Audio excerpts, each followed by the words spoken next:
అందరికీ నమస్కారం. ఇదేదో ప్రచార పేరు లేదండి, విజయ పేరులా ఉంది నాకైతే.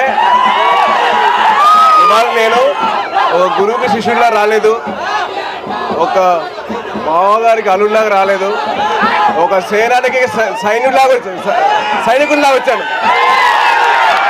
ఆ సేనాని కోసం సైనికుల్లా వచ్చా కాబట్టి మీరందరూ దయచేసి మే 11 ఏం చేస్తారు? మన గుర్తు ఓట మోగిపోవాలి. ఏం మోగిపోవాలి? ఓట మోగిపోవాలి. ఓట మోగిపోవాలి, ఫ్యాన్ ఆగిపోవాలి. ఆ సత్తా ఏదో మీరు చూపించారబ్బా. ఏమీ చేయకుండానే మా మామగారు మీకోసం నిలబడ్డారు.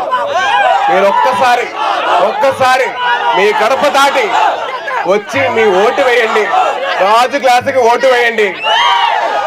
మీకోసం నిలబడతారు. ఆయన కంటే ముందర మేము ఉంటాం. మీరుంటారా? వినపడలా ఉండంటే మనందరం ఇలా కలుసుకోవడానికి చాలా ఆనందంగా ఉంది. అలాగే మిమ్మల్ని ఎప్పుడు కలుసుకుంటూనే ఉంటాను. సో దయచేసి మీరందరూ కలిసి ఓటు వేసి దేనికి